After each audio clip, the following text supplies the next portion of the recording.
இன்றைய முதல் வாசகம் இறைவாக்கினர் எசாயா நூலிலிருந்து வாசகம். அதிகாரம் 62 வசனம் 1 முதல் 5 முடிய. சீயோனின் வெற்றி வைகரை ஒளியெனவும் அதன் மீட்பு சுடர் விளக்கெனவும் வெளிப்படும் வரை அதனை முன்னிட்டு மௌனமாயிரேன். எருசலேம் பொருட்டு செயலற்று அமைதியாயிரேன். பிற இனத்தார் உன் வெற்றியை காண்பர், மன்னர் யாவரும் உன் மேன்மையை பார்ப்பர். ஆண்டவர் தம் நாவினால் சூட்டும் புதியதொரு பெயரால் நீ அழைக்கப்படுவாய். ஆண்டவரின் கையில் நீ அழகிய மணிமுடியாய் திகழ்வாய். உன் கடவுளின் கரத்தில் அரசு மகுடமாய் விளங்குவாய்.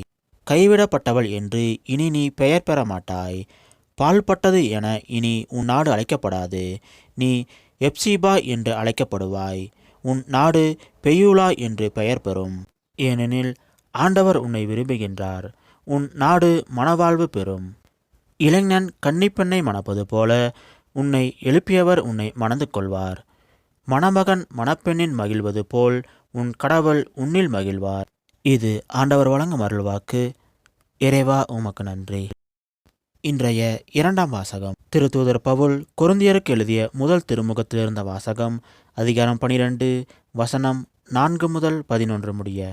சகோதர சகோதரிகளே, அருள் கொடைகள் பல வகையுண்டு, ஆனால் தூய ஆவியார் ஒருவரே. திருத்தொண்டுகளும் பல வகையுண்டு, ஆனால் ஆண்டவர் ஒருவரே. செயல்பாடுகள் பல வகையுண்டு, ஆனால் கடவுள் ஒருவரே. அவரே எல்லாரிடமும் எல்லாவற்றையும் செயல்படுத்துபவர். பொது நன்மைக்காகவே தூய ஆவியாரின் செயல்பாடுகள் ஒவ்வொருவரிலும் வெளிப்படுகிறது. தூய ஆவியார் ஒருவருக்கு ஞானம் நிறைந்த செல்வத்தை அருளுகின்றார். இன்னொருவருக்கோ அதே ஆவியார் அறிவு செறிந்த சொல்வளத்தை அளிக்கிறார்.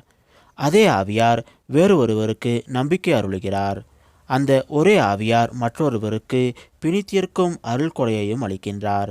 தூய ஆவியார் ஒருவருக்கு வல்ல செயல் செய்யும் ஆற்றலையும், இன்னொருவருக்கு இறைவாக்கு உரைக்கும் ஆற்றலையும், வேறு ஒருவருக்கு ஆவிக்குரியவற்றை பகுத்தறியும் ஆற்றலையும், மற்றவருக்கு பல்வகை பரவச பேச்சு பேசும் ஆற்றலையும், பிரித்தொருவருக்கு அப்பேச்சை விளக்கும் ஆற்றலையும் அருளுகிறார். அந்த ஒரே ஆவியாரே இவற்றையெல்லாம் செயல்படுத்துகிறார். அவர் தம் விருப்பம் போல ஒவ்வொருவருக்கும் இவற்றை பகிர்ந்தளிக்கிறார். இது ஆண்டவர் வழங்கும் அருள்வாக்கு.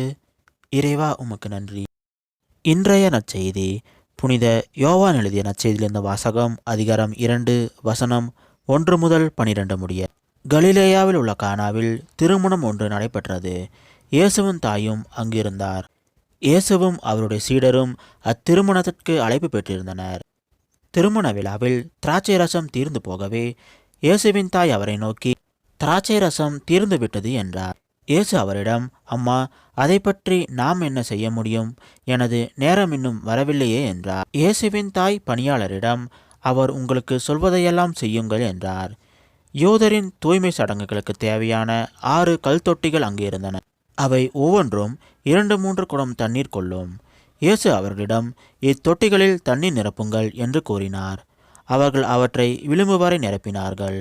பின்பு அவர், இப்போது மொண்டு பந்தி மேற்பார்வையாளரிடம் கொண்டு போங்கள் என்று அவர்களிடம் கூறினார். அவர்களும் அவ்வாறே செய்தார்கள். பந்தி மேற்பார்வையாளர் திராட்சை ரசமாய் மாறியிருந்த தண்ணீரை சுவைத்தார். அந்த ரசம் எங்கிருந்து வந்தது என்று அவருக்கு தெரியவில்லை. தண்ணீர் மொண்டு வந்த பணியாளருக்கோ தெரிந்திருந்தது. ஆகையால் பந்தி மேற்பார்வையாளர் மணமகனை கூப்பிட்டு, எல்லாரும் நல்ல திராட்சை ரசத்தை முதலில் பரிமாறுவர்.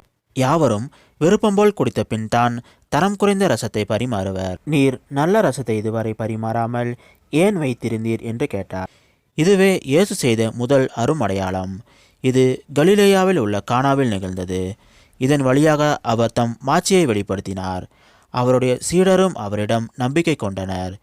இதன் பிறகு அவரும் அவர் தாயும் சகோதரர்களும் அவருடைய சீடரும் கப்பர்நாகும் சென்று அங்கு சில நாட்கள் தங்கியிருந்தனர். இது கிறிஸ்து வழங்கும் நற்செய்தி.